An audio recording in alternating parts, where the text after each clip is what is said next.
NFC North. All right, and then Kmart, let's talk about a quarterback we haven't seen in the NFL yet. If I said Shedeur Sanders is going to be the best rookie quarterback in this class, do you believe it or not? I'm going to go with or not. Now, time will tell. Maybe I'm proven wrong. Just think when talking to talent evaluators before the draft, there was a clear dividing line between Cam Ward and then everybody else. And Cam is entering a situation in Tennessee where he is the guy from jump. He is getting first team reps. He is there every day. It is clear he is the leader of this team and this franchise, where Shedeur is still on the field trying to, work his way around these three other quarterbacks. And they're interesting other options, right? I mean, Tyler Shuck, we think, is going to get a chance to play. Jackson Dart may get a chance to play. So there'll be some interesting rookie quarterback stories. But the Shedeur Sanders one, obviously, for its own reasons, is probably the most interesting. The Browns' offensive coordinator is Tommy Rees. He was talking about Shedeur's time in Cleveland so far. Here's what he said. Yeah, he's worked his tail off. He's really putting a lot of work, as all those guys are. But you can tell on the mental side of the game and learning the system and calling it and having that rhythm to it. He's put a lot of work and time and effort into that. And then when you do that, the game starts to slow down and you can focus on finding completions. In terms of the quarterback competition, at this point, can you realistically see any one of these four guys winning this job? Yeah, you can see them all winning the job. So I love it. I love his exasperated smile because he knows he's stuck now. He has to answer somehow. He answers in the way that says absolutely nothing, right? That is the answer that says nothing, but it also creates the clickbait headline. Offensive coordinator says Shedeur Sanders has a chance to start. I mean, that's just sort of the reality of the world that we live in.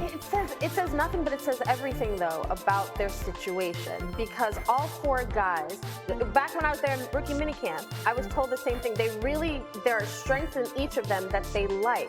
The problem is with four quarterbacks, there's only so many reps to go around. So when you were telling reporters that you're very high on Dylan Gabriel and Shedeur and Joe Flacco, we know who he is, and Kenny Pickett looks good in practice, how is Kevin Stefanski, how does he envision dividing those reps so that both rookie quarterbacks, Dylan Gabriel and Shedeur Sanders, get enough reps on the field to actually compete well? Obviously, a lot of mental reps, and Stefanski has said what they do behind closed doors also is weighed into this too. I find it interesting, Nick. I put them into two buckets. There are four guys that are in the same quarterback room, but Joe Flacco is in one bucket all by himself. We know what he is. He is the reliable option. He's a Super Bowl winning quarterback. He's had a terrific career. You sort of know what you're getting. The other three, I'll say, are unfinished products. I mean, Kenny Pickett was a first-round pick once upon a time. I'm sure in his mind, he's not sort of destined just to be a journeyman now. He wants a real shot at this thing. And then you've got the two rookies. So how does this thing get sorted out, Nick?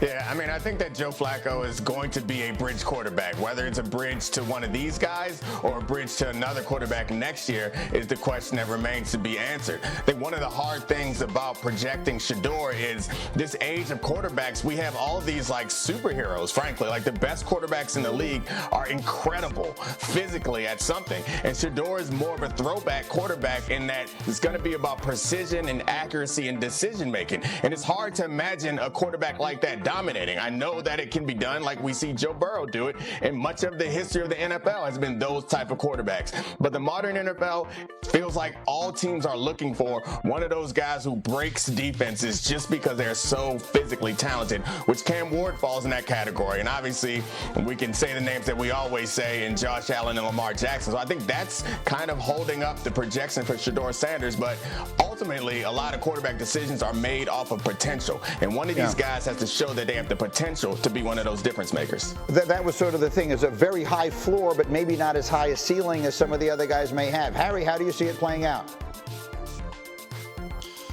I think Joe Flacco, he's going to start the year off, and I agree with Nick. I think at some point it's going to be Shedeur Sanders. Listen, Joe Flacco got drafted with me in 2008. We were at the Combine together, y'all. So I don't think he's going to play the entire season for the Cleveland Browns. Now, what you don't want to do if you're the Cleveland Browns as an organization is have a quarterback like Shedeur Sanders go out there and ball out in practice and preseason and do everything necessary from his standpoint to where he should be playing, and if you're Cleveland, you don't play him. Because now you're going to have division in your locker room. Play the best player, and for a player like Shedeur Sanders, control what you can control. That's why it's so important to have a strong father figure in his life like he does have, and a guy that played the game at a high level and also is a coach at Colorado, is that you control what you can control, and then you live with the rest. Keep in mind their schedule. They have a week 9 bye. It is a daunting first half for them. So I can understand if Joe Flacco, send out Flacco, and at some point you see one of these rookie guys, I would think it would be Shedeur, but I wouldn't put either Dillon Gabriel or Shedeur against that. I want a vet who's seen it all, and then you give these kids some time to just get active. What did Joe Flacco do to you? You're send him out there against... Well, he's played in Cleveland before. Poor Joe Flacco. He's as old as Harry, and you're sending him out there against these guys. I love his little exasperated laugh, because he's like, there's no way I can answer this question without making a headline, which is the only thing these guys are trying to do in that conversation is not say something that we're going to run with. But they gave him no option by asking the question that way. At the end of the day, again, you were there. It remains my belief. I made a prediction right after the draft. The first reports that are going to come out of there are going to be, Browns pleasantly surprised with how quickly Shedeur is picking up the offense. And, the Browns raving about his work ethic.